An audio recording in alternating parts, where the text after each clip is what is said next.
Sobre o Lewis, né, ter deixado o jornal, é curioso, né? Ele demitiu, ou melhor dizendo, ele estava sob o comando, dirigindo a redação no momento da demissão, uma demissão que foi feita por Zoom, convocaram todo mundo para ir para o Zoom, foi anunciado, mas ele nem mesmo se deu ao trabalho de comparecer a essa reunião feita por Zoom, tá? É, e saiu pouco depois da demissão. Mas era um cara, assim. Mas vamos lá, para botar em contexto. Não se disse se ele saiu ou foi saído, se ele foi demitido ou se ele pediu demissão. Pelo menos eu não li isso em nenhum lugar, só a informação de que ele estava saindo.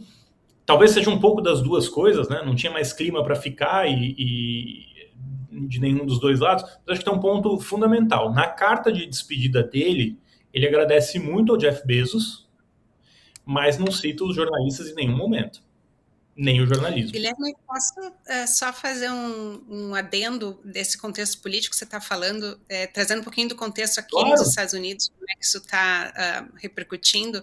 Achei super interessante até essa discussão sobre os slogans, né, da democracia morre na escuridão.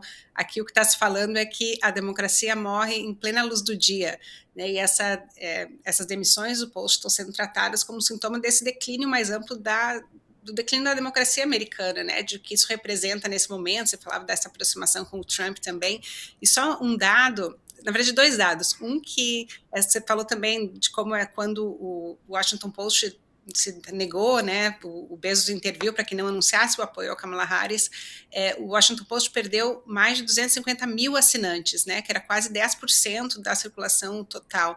E interessante que agora essas demissões acontecem num contexto em que a Amazon acabou de pagar 40 milhões de dólares pelo documentário da primeira-dama Melania, né, a Melania Trump. Então isso tem sido muito falado de como realmente, como você falava, isso não é o Washington Post está falindo porque não teve dinheiro, ou o Washington Post faliu porque, né, parece realmente uma decisão política, e a mídia americana está tratando isso como um assassinato do Washington Post, né, que o Bezos está matando o Post, né, porque realmente o jornalismo não interessa, alinhado com essa questão do Trump, da grande imprensa, da imprensa tradicional, ser vista como uma inimiga dessa campanha, e realmente quando os interesses não se alinham.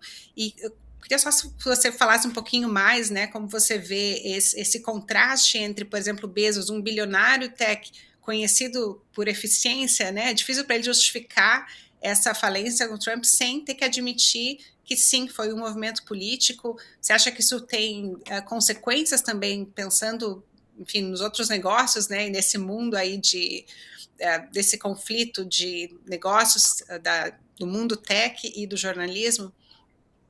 Acho que assim, no caso do Bezos, né, tem consequência, sim, e a consequência é ótima para o negócio dele. Se a gente imaginar que o Bezos não está mais dentro da Amazon, né, que ele saiu do comando da Amazon, ainda é acionista, mas tem vendido muitas ações da Amazon, inclusive ano passado vendeu fortemente ações da Amazon. Claro, muito da fortuna dele ainda é atrelado à Amazon, mas quando a gente pensa nos novos negócios do Bezos, né, a Blue Origin, que é a empresa de foguetes dele, quem é o maior comprador da Blue Origin, ou quem é o potencial maior comprador? É a NASA, Departamento de Defesa americana. Então, hoje, o grande cliente do Bezos é o Trump, né? Ou pelo menos do jeito que o governo americano hoje funciona, o Trump determina se uma empresa vai ser cliente ou não vai ser cliente. Mesmo quando a gente pensa na Amazon, hoje o maior risco da Amazon, que se tornou, né, é praticamente um monopólio nos Estados Unidos, o risco para a Amazon não é perder cliente nos Estados Unidos. Isso dificilmente vai acontecer. O grande risco para a Amazon é uma regulação na Europa, no Brasil, que permita que outras empresas concorram com ela de uma maneira mais agressiva. Ou nem agressiva, acho que não é a palavra, de uma maneira mais equilibrada. No Brasil a gente tem Mercado Livre, no Brasil a gente tem... mas a gente precisa lembrar, acho que Mercado Livre, mas se você olhar, tirar Mercado Livre dessa equação, Magalu, Casas Bahia, Americanas, essa turma já ficou pelo caminho. Está muito pequena para concorrer. Agora, imagina se tem uma regulação que facilite a vida dos chineses, por exemplo, aqui, né? Das plataformas, Temu, o próprio TikTok, que hoje tem vendido muito produto. Se essas plataformas têm a vida facilitada no Brasil, se acaba a taxa da blusinha, como a gente viu acontecer, nessa taxa ser imposta nos últimos tempos, para a Amazon seria muito ruim. A Amazon tem dificuldade de crescer no Brasil, ela não é dominante como ela é nos Estados Unidos, na Europa ela é bem mais dominante do que no Brasil. Agora, o natural é que ela cresça no Brasil e precise crescer no Brasil, porque é isso, são empresas de trilhões de dólares que precisam aumentar a receita em bilhões de dólares. O Google cresce a 2 dígitos há décadas. A Amazon cresce 2 dígitos há décadas. Quando você é uma empresa que fatura 200, 300, 400 bilhões de dólares, ou deixa de lucro bilhões de dólares, você aumentar esse lucro, ou você aumentar essa receita, é um desafio colossal. A gente, assim, quando a gente observa essas empresas, já são receitas maiores do que PIB de países. Então a gente observa um movimento, porque pensar a Amazon, pensar a gigante de tecnologia desse tamanho, empresas de 3, 4 trilhões de dólares, a gente não deveria mais pensar como empresa. São países, né? Tem o poder e influência de países. Só que, diferentemente de como a gente encara um país, né? Quando a gente pensa num país, assim, a China tem um limite do quanto ela vai interferir no Brasil, porque a gente sempre pensa em termos de soberania nacional. Então, se a China chega aqui e fala assim, eu vou comprar 5 senadores aqui, ou eu vou pagar 5 senadores para dar um treinamento de mídia. A gente fala assim, como assim?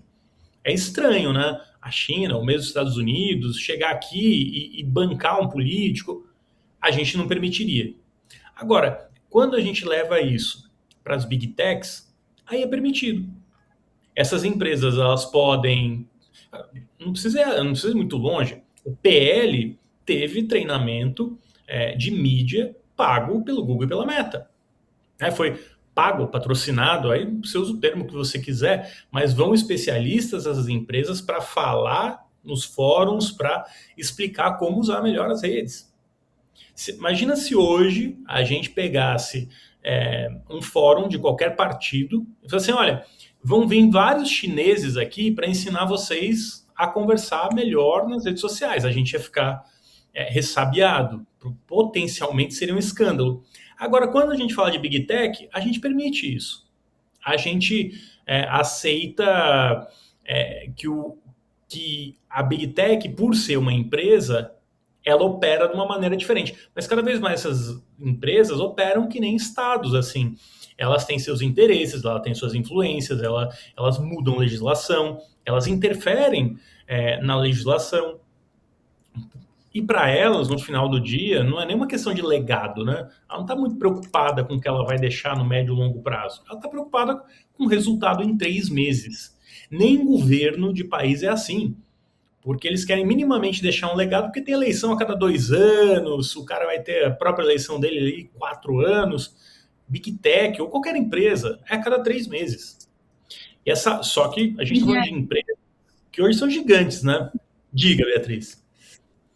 Não, desculpa te interromper, eu achei que você tinha feito uma paradinha ali.